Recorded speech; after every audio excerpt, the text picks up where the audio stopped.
ఉంటివా మితిలేని ప్రేమ యోగ్యత లేని మాపై చూపించినావు నీకేమివ్వగలము మితిలేని ప్రేమ యోగ్యత లేని మాపై చూపించినావు నీకేమివ్వగలము మాకున్నదంతా నీ పాద చెంత అర్పించి సేవించిన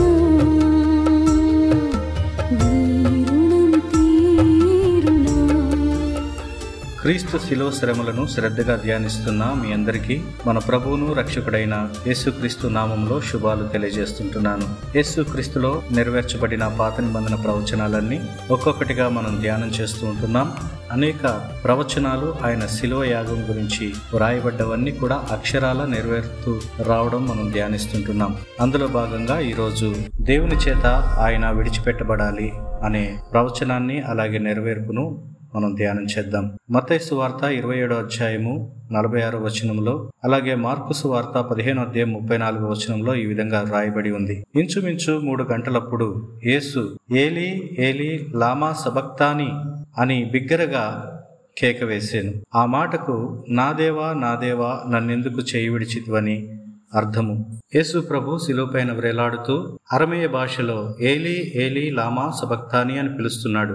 అది అర్థం కానటువంటి కొంతమంది ప్రభు అయిన యేసు ఏలియా ప్రవక్తను పిలుస్తున్నాడేమో, ప్రవక్త అయిన ఏలియా వచ్చి ఆయనను రక్షిస్తాడేమో చూద్దాము అనుకున్నారు. వాస్తవానికి ఆయన పలికిన అరమేయ భాషలో పదాలు ఏలీ ఏలీ లామా సబక్తాని అనే మాటలకు అర్థం ఏంటంటే నా దేవా నన్నెందుకు చేయి విడిచావు అని అర్థం. యేసు ప్రభువారు శిలువపైన వ్రేలాడుచున్న సమయంలో తండ్రి అయినటువంటి దేవుడు ఆయనను చేయి విడిచినట్లుగా మనం చూస్తున్నాం. పాత నిబంధనలో దీని గురించి భక్తుడైనటువంటి దావీదు కీర్తన 22:1 ప్రవచించాడు. దావీదు తన వ్యక్తిగత అనుభవాలుగా దీనిని రాస్తున్నప్పటికీ పరిశుద్ధాత్మ ప్రేరేపణ చేత రానున్న రోజుల్లో మెస్సయ్య పొందేటువంటి శిలువ యాతనను ఆయన ప్రవచించి ఉంటున్నాడు. కీర్తన 22:1 వచనంలో ఇలాగ రాయబడింది, నా దేవా నీవు నన్నెల్ల విడనాడితివి, నా ఆర్తధ్వని వినక నీవేళ దూరముగా నున్నావు అని చెప్పాడు. దావీదు ఈ యొక్క ప్రవచనాత్మక సందేశాన్ని రాసే సమయానికి ఇంకా శిలువ మరణమే అమలు చేయబడలేదు. అయినప్పటికీ కూడా ఆత్మతో నింపబడినటువంటి దావీదు క్రీస్తు శిలువ యాతనను గురించి దీనిని రాసి ఉంటున్నాడు. ప్రియమైనటువంటి స్నేహితులారా, ఎందుకు యేసుక్రీస్తు తండ్రి చేత విడిచిపెట్టబడ్డాడు అని మనం ఆలోచన చేస్తే, పాపాత్మునికి బదులుగా ఆయన శిలువ మీద వ్రేలాడుతున్నప్పుడు దేవుని ఉగ్రత అంతా కూడా ఆయన మీద కుమ్మరించబడుతుంటుంది. లోక పాపాలను ఆయన శిలువ మీద మోస్తుంటుండగా, మానవాళి బదులుగా ఆయన శిలువ మరణాన్ని అనుభవిస్తుంటుండగా దేవుని యొక్క ఉగ్రత అతని మీద కుమ్మరించబడుతున్నప్పుడు ఆయన దేవుని చేత చేయి విడిచిపెట్టబడ్డాడు.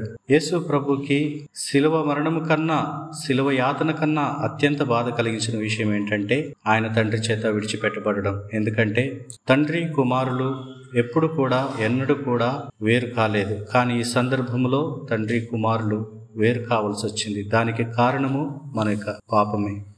యేసుక్రీస్తు మన పాపాలకు బదులుగా క్రయధనాన్ని చెల్లిస్తున్న సమయంలో ఇలాంటి ఎడబాటు తను అనుభవించవలసి వచ్చింది. ఈ సందర్భం నుండి మనం నేర్చుకోదగ్గ ఆత్మీయ పాఠాలు ఏమన్నా ఉన్నాయా అని ఆలోచన చేస్తే, యేసుక్రీస్తు ప్రభువారు శిలువ పైన విడిచిపెట్టబడడానికి దేవుడే ఆ పరిస్థితిని అనుమతించాడు. ఎందుకంటే ఆయన మన పాపాలను మోస్తుంటుండగా దేవుడు అతని చేతిని విడిచిపెట్టాడు. ఆయన విడిచిపెట్టబడ్డాడు. కారణం ఏంటంటే ఆ త్యాగము ద్వారా దేవునికి దూరస్థులమైనటువంటి మనము తిరిగి సమాధానపరచబడి ఆయనతో సంధి చేయబడాలనేటువంటిది. ఆ విధంగా విడిచిపెట్టబడము ద్వారా సంపూర్ణ పాపక్షమాపణ, సంపూర్ణ విమోచన మనం పొందుకోగలుగుతాము.